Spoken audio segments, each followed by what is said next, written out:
নমস্কার, কেমন আছেন সবাই?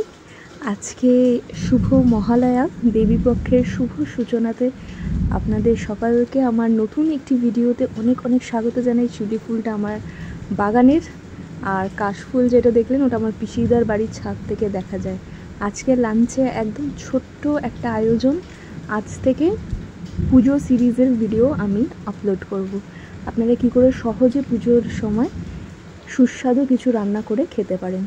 প্রথমে পনিরটাকে আমি 4 টুকরো করে কেটে নিয়েছি। এতে 200 গ্রাম পনির ছিল। এটা আশীর্বাদে 200 গ্রামের পনির 4 টুকরো করে কেটে আমি তুলে রাখলাম। এবার একটা মিক্সিং জারে আমি 3 টেবিল স্পুন সাদা সর্ষে দিয়েছি, 1.5 টেবিল স্পুন দিয়েছি কালো সর্ষে, এবং যেহেতু আমি 3 টেবিল স্পুন সাদা সর্ষে দিয়েছি, আমি কিন্তু 3 টেবিল স্পুনই দিয়েছি পোস্ত। দিয়ে এই পুরোটাকে আমি একটা পাউডার করে নেব। এটা পাউডার করে নিলে আমার মনে হয় পেস্টটা খুব সুন্দর হয়।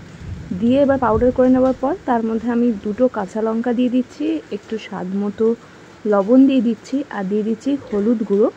এবার এটার মধ্যে আমি পরিমাণ মতো জল মিশিয়ে এটার একটা স্মুথ পেস্ট তৈরি করে নেব।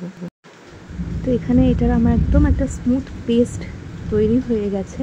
এটা একদম চটজলদি একটা রান্না, একদম বেশিক্ষণ সময় লাগে না। এবার এটার মধ্যে আমি দিয়ে দিচ্ছি সর্ষের তেল আর টক দই। এই সবটা আপনারা একসাথে দিয়েও পেস্ট করতে পারেন, কিন্তু একটু স্টেপ বাই স্টেপ করলে আমি দেখেছি এর যে একটা ফ্লেভার, একটা যে সুন্দর ফ্লেভার, সেটা খুব সুন্দর আসে। এতে আপনারা রসুনও ব্যবহার করতে পারেন, কিন্তু আমি রসুন ব্যবহার করিনি। এবার এই পেস্টটা পনিরের মধ্যে মাখিয়ে এটাকে একটু ঢাকা দিয়ে আমি কিছুক্ষণের জন্য এটা রেখে দেবো, যাতে এটা খুব সুন্দর ম্যারিনেশনটা হয়ে যায়, পনিরের ভেতরেও যাতে একটু নুনটা ঢুকে যায়। তো এইটা এইখানে থাক। আমি বাগান থেকে বড় একটা কলা পাতা কেটে নিয়ে এসেছি, সেটাকে এবার সেঁকে নেওয়া যাক। সেটাকে একটা জালতি গ্যাসের উপর রেখে দিয়ে আমি সুন্দর করে কলা পাতাগুলো সেঁকে নিচ্ছি। এবার একটুখানি আমি এই যে সর্ষে পেস্ট, সেটা আগে আমি একটুখানি কলা পাতার উপরে মাখিয়ে নিচ্ছি।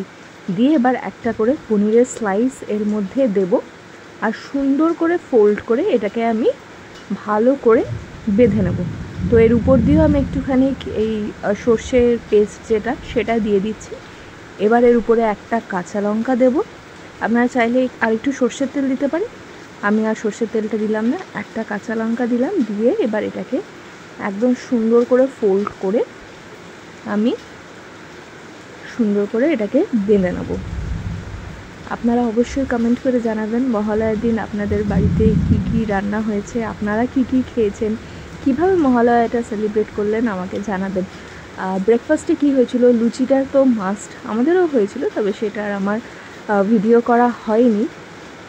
এই ভিডিওটাই আপনাদের সাথে শেয়ার করছি। তো এখানে আমি সবগুলো বেঁধে নিই, সবগুলো আমার বাঁধা হয়ে গেছে। এবার আমি গ্যাসের মধ্যে একটা চাটু গরম বসিয়ে দিয়েছি।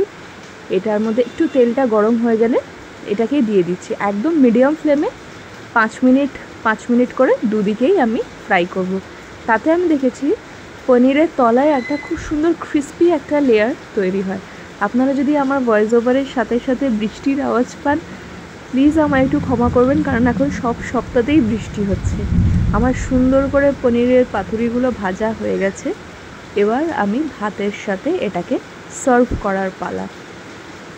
ভীষণ সুন্দর হয়েছিল পাতুরিটা, আর নিচটা আমার মনে হয় আপনি দেখতে পাচ্ছেন একটু একটু এটা মানে ক্রিস্পি একটা লেয়ার নিচে হয়েছিল।